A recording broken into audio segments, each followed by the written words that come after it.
Jai Shriram, welcome to my channel. So ನಾನು ನೈಟೆಲ್ಲ ನಿದ್ದೆನೇ ಮಾಡಲಿಲ್ಲ, ಯಾಕೆಂದರೆ ಊಟ ಮಾಡಿರಲಿಲ್ಲ.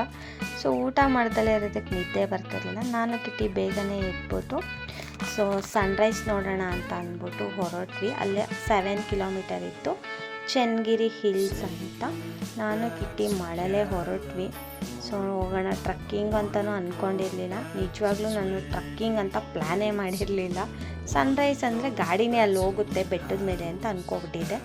ಆಮೇಲೆ ತಿರ್ಗಾ ಮಳಲೇ ಹೋಗುವಾಗ ಅಲ್ಲಿ ಡ್ಯಾಮ್ ಇತ್ತು, ಡ್ಯಾಮ್ ನೋಡ್ಕೊಂಡು ಹೋದ್ವಿ. ಬಟ್ ಅಲ್ಲಿ ಹೋದಾಗ ಅಲ್ಲಿ ಫಸ್ಟ್ ಟೈಮ್ ಹೋಗಿದ್ದಲ್ವ, ಗೊತ್ತಾಗ್ತಾ ಇರಲಿಲ್ಲ ಏನು. ಟಿಕೆಟ್ ತೊಗೋಬೇಕಾಗಿತ್ತು. ಇಬ್ಬರಿಗೂ 50 ರುಪೀಸ್ ಟಿಕೆಟ್ ತೊಗೊಂಡ್ವಿ. ಟಿಕೆಟ್ ತೊಗೊಂಡು ನಾವಿನ್ನು ಹೆಲ್ಮೆಟ್ ಅವ್ರು ಇಸ್ಕೊಂಡ್ಮೇಲೆ ನಾನು ಕಿಟ್ಟಿ ಇನ್ನು ಮುಂದೆ ಹೋದ್ವಿ. ಸೊ ಸ್ಟಾರ್ಟಿಂಗ್ ನೋಡಿದಾಗ ಆ ಥರ ಇದ್ದಿದ್ದು ನೋಡಿ ನಾನು ಏನು ಪ್ಲ್ಯಾನೇ ಇರಲಿಲ್ಲ. ಸೊ ಫಸ್ಟ್ ಟೈಮ್ ಅಲ್ವಾ, ಅದು ಅಲ್ಲದೆ ಕಿಟ್ಟಿ 50 ರೂಪಾಯಿ ಕೊಟ್ಬಿಟ್ಟಿದ್ದೀವಿ, ಕಷ್ಟನೋ ಸುಖನೋ ಹೋಗೋಣ ಬಾ ಅಂತ ಅಂದು. ಸೊ ನಾವು ಹಾಗೆ ಮುಂದೆ ಹೋಗುವಾಗ ಮಳೆ ಬೇರೆ ಬರ್ತಾಯಿತ್ತು. ಅವರು ಫಸ್ಟ್ ನಮ್ಗೆ ಹೇಳಿದ್ದು ವೈಟ್ ಫ್ಲ್ಯಾಗ್ ಹಾಕಿರ್ತೀವಿ, ಆ ಫ್ಲ್ಯಾಗ್ ನೋಡಿಕೊಂಡೆ ನೀವು ಹೋಗಬೇಕು ಅಂತಂದರು. ನನಗೆ ಹೋಗ್ತಾ ಹತ್ತಕ್ಕಾಗ್ತಾ ಇರಲಿಲ್ಲ. ಕೆಲವೊಂದು ಬಂಡೆ ಮೇಲೆ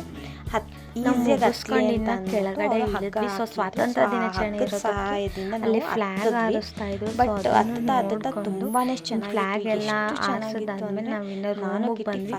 ಫಸ್ಟ್ ಬಂದ ತಕ್ಷಣ ರೆಡಿ ಆಗ್ಬಿಟ್ಟು ನಾವು ಮೈಸೂರಿಗೆ ಹೊರಟೋಗ್ಬಿಡೋಣ, ಯಾಕೆಂದ್ರೆ ಊಟ ಬೇರೆ ಮಾಡಿರಲಿಲ್ಲ, ತುಂಬ ಹೊಟ್ಟೆ ಹಸಿದಾಯಿತು.